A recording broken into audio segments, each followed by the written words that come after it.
Hi friends, welcome back to my channel. I'm Sarah Grace, and today I'm going to give you the inside scoop on what it really looks like to work attractions at the Walt Disney World Resort in Orlando, Florida. Now, for those of you who don't know, I did the Disney College program back in the fall of 2018, and my role was, of course, attractions. I worked at the Storybook Circus complex in Fantasyland, where I helped operate the Dumbo and Barnstormer attractions and made magic for so many guests every day. Now, I loved my time on the DCP, and I absolutely loved my role. Attractions is a dynamic role where no 2 days are exactly alike. I know that for some of you, the DCP is something that you've aspired to do, or something that you've just been really curious about, or maybe you want to work full-time for Disney, but you're not really sure about what the role attractions entails. I'm so happy that this is the role that I got to help make magic in. If you ask me, it is one of the best roles to have in the parks. However, it can be quite a confusing role if you're looking at an application. I've structured a video that is based off of questions that were asked from a poll on my Instagram, as well as just things that I feel like you should know if you're looking to apply, have already applied and been accepted for attractions, or you're just curious about the role. First off, a lot of questions I got were about the application. Now, I will do a whole nother video about applying for the DCP, as I applied and got accepted twice, both for the role attractions. I know that there's so many great questions about that, from things you should put on your resume to actually filling out the application and going through the interview process, and I will have a video for you guys on that very, very soon. However, this one is just going to be based off of the role attractions. If you really seriously wanting attractions, it's a very popular role that a lot of people would love to get the opportunity to be cast in, so I highly recommend you putting attractions as high interest. If you put it moderate or low, there's a high chance that you're not going to get that. So if you're really serious about wanting to work attractions, be sure to put that as high interest. Another thing to note, attractions doesn't necessarily mean that you're going to get to work on a ride. I was very lucky in getting to work Dumbo and Barnstormer. I absolutely loved that. I wouldn't have traded it for anything, but attractions spans from parking. So any of the people you see, park attendants, taking your money at the auto plazas, driving the tram, those people are all considered an attractions role as well, as are the park greeters, the ones who scan your magic band, scan your finger. Those people are in an attractions role, as are your guest flow, so parade area control, people who are helping you answer questions after a big show or after the parade. Those people are also in an attractions role. I also want to add that just because you get an attraction that's like actually a true attraction, you might not necessarily be having to do ride operations.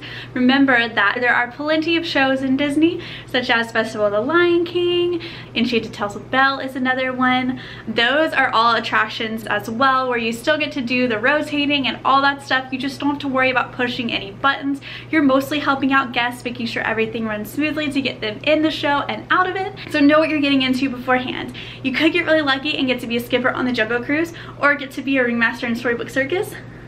Or you could get a really cool role that doesn't necessarily look like your traditional idea of an attraction, such as park greeter, PAC, or parking. So know what you're getting into ahead of time. It's a really fun role either way. A lot of people were asking me about the hours working attractions entails. Now, I worked attractions in Magic Kingdom. I'd love to do a whole other video about what it means to work in the Magic Kingdom, as it is the most visited theme park in the world, and I saw so many guests every single day.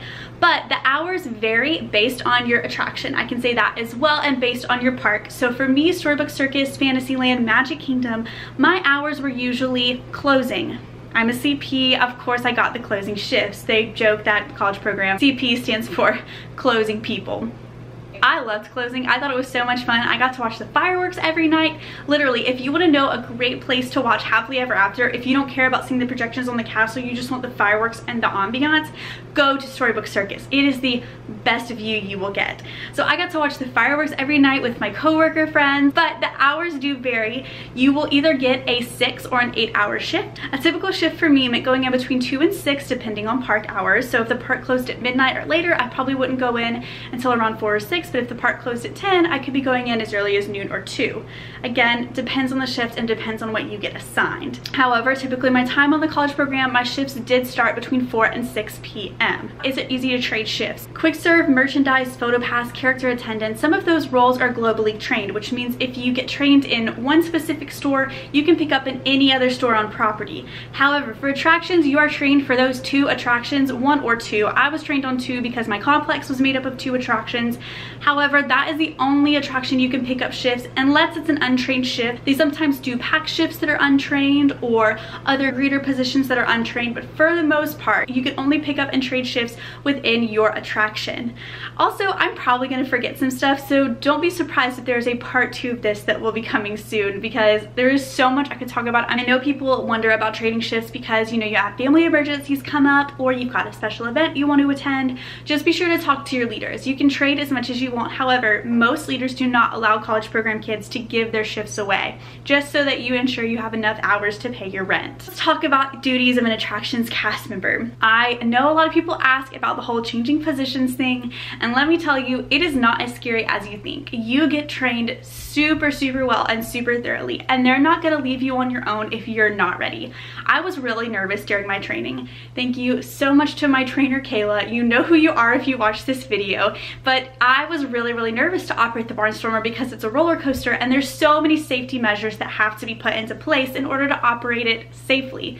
If you're not familiar with the Disney 4 Keys, safety is one of the top priorities of Disney. If all of this that's going on with COVID has gone to show you anything, it's how much Disney cares about the safety of their guests. So when you get trained, you get trained on all of these safety measures and things that you've never had to think about on your Disney vacation or in your daily lives. So it can be really intimidating. However, I promise you, they're not gonna let you off the reins unless you are truly ready. For your training, you will have the opportunity to practice and work all of the positions before you are just thrown to the guests, whether it is a greeter position, working fast pass, working one of the panels, all of those you're gonna have a chance to try and master before you are set loose and on your own. And don't be afraid to ask a trainer if there's a position that you feel like you're having trouble with or would like extra coaching on, because they are there to help you and they want you to be as successful as you can be. So your duties include greeting, checking heights of guests, operating the attractions, organizing strollers, helping monitor guest flow within the attractions. Your duties can include greeting for the attraction, operating the attraction, helping answer guest questions, cleaning up. Everyone is custodians. If you do not have a specific task you're supposed to be working on, you should be cleaning up. Safety is key. Always watching for safety concerns that could prevent a guest from having the most magical experience or help them to have the most magical experience. So the way that shifts work at most attractions is you are on a rotation schedule, which means when you get to work every day, you pull a position, which is the position that you will go and work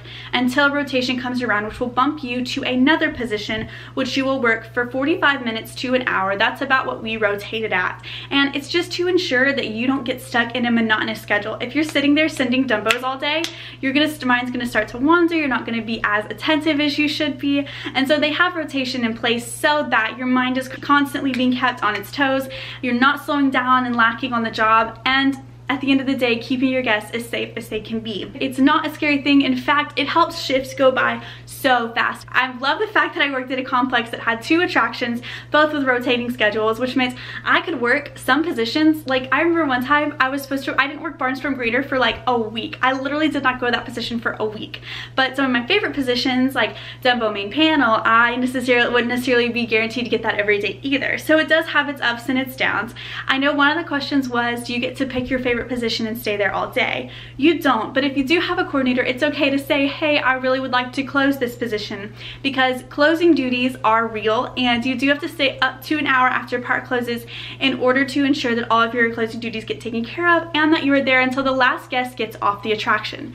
That's another thing to note. If you work somewhere like Seven Dwarfs Mine Train where the line is an hour long at park close, plan on staying up to an hour and a half after the park's technically closed to finish out your closing duties. I got asked a question about evacing and lost and found, which were 2 really specific things, so I'm assuming you've worked in attractions before, whoever asked this. I did get to evac my very last day on the Barnstormer. Literally my last shift I worked my entire college program, I got to evac the Barnstormer. Someone else asked if I ever hit the E-stop. I did not have to hit the emergency stop, which shuts down the attraction. I did have to hit station stop a lot, which temporarily stops the attraction just to ensure that guests were safe. So I did get to do one evacuation. It was a little bit stressful, but I had awesome coordinators and leaders who made it easy, and I felt very comfortable doing so. Let's talk about guest interaction and attraction. I loved attractions so much, mostly because of how much guest interaction I got to have on a daily basis. I spoke to up to 1,000 guests, and it wasn't just a quick, hi, how are you doing? When I was doing merge positions, especially at Barnstormer, I got to have up to 5 minutes with a family, and it was so awesome. Getting to learn where people are from, what makes Disney so special to them, why they love your attraction, and some of their favorite memories in the park were some of the questions that I always asked, and I learned so much about people. And I especially loved when I would see a family at one attraction, and then later I would see them at the next one. So if I was working Barnstormer, and then like an hour later they were over at Dumbo and I got to see them again, it was really, really cool. That is a very brief overview of the hours, duties, and guest interaction part of the attractions role. I'm gonna now get to some of the questions that were asked across platforms. The first of which was, what was my favorite memory while working attractions? I loved that I got to watch Happily Ever After every night. And if it wasn't Happily Ever After, it was the Halloween or Christmas fireworks specials.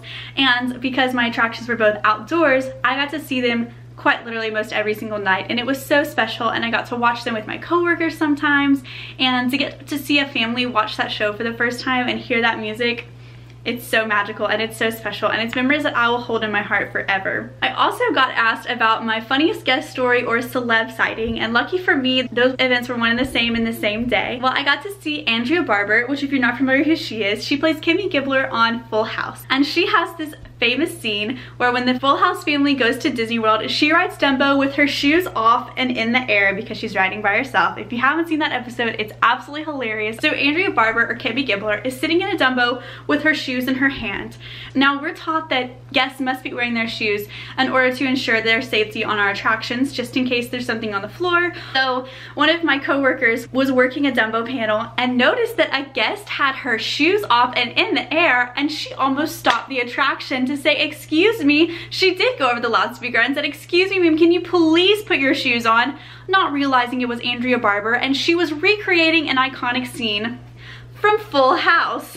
We had a laugh about that in the break room later. She did not mean to cause any trouble. She just wanted to recreate an iconic scene. It was really funny. We all got a laugh out of it, but definitely was one of those moments where we're like, what is this woman doing? Oh, it's just Andrea Barber recreating Full House. My favorite part of attractions was by far guest interactions. A lot of people asked what my favorite part of working attractions was, and it was 100% all the guest interaction I got. I got to talk to kids when they were getting ready to go on their very first roller coaster, because the Barnstormer is technically considered a kiddie coaster. Our height's not that high, so a lot of kids are very excited. It's their first time they're getting to go on something that will take them up and shoot them back down. Dumbo was really sweet because it is a classic attraction. It's been there since the beginning, and so many families love to go on that one for nostalgia, so we do get to see a lot of families over there. And people asked if I had the opportunity to, would I work attractions again? Absolutely. Like I said at the beginning of the video, I was accepted for an attractions role from what would be my second college program, Fall Advantage 2020, but unfortunately the program was canceled amid COVID-19 concerns, which I absolutely understand and get. But I was really, really excited to get another chance to make magic in one of the most special roles at Disney World. People asked, Dumbo or Barnstormer, which was my favorite to work? I think Dumbo was my favorite just because there were so many positions that I really liked. I don't know if you know this, but Dumbo has a play tent, and so we had some positions that included getting guests in and out of the play tent, and sometimes you got to have really nice interactions with guests while they were waiting to go fly on their Dumbos, and I really loved that too. I'm planning on doing a part 2 to this video, so if you have any other questions about the attractions role, be sure to leave them in the comments below. I want to help answer them so that you feel prepared for applying for that role or for taking on this role if it's something you're interested in, or if you're just curious and want to know what it's like to work attractions at Disney World. Like I said, I would love to do a whole nother video about what it means to work in Magic Kingdom, as well as another video about applying for the Disney College program. I do have some other DCP videos out, such as things that I regret from my Disney College program or that I would do differently, as well as ways to save money while you're on your college program. But I do have a ton more content coming soon, so be sure to subscribe if you're not already. For more sunny and magical content in the meantime though, you can follow me on my social channels. I am the Sunny SG on both Instagram and TikTok. Also, if you want a say in future video topics or other content, be sure that you are following me on Instagram, because I will post Q&A polls on there so that you can make sure that your specific questions about the DCP or working at Magic Kingdom or attractions or anything like that get answered in upcoming videos. I hope that everyone has a sunshiny day, is staying super safe, and I will see you in the parks hopefully real soon.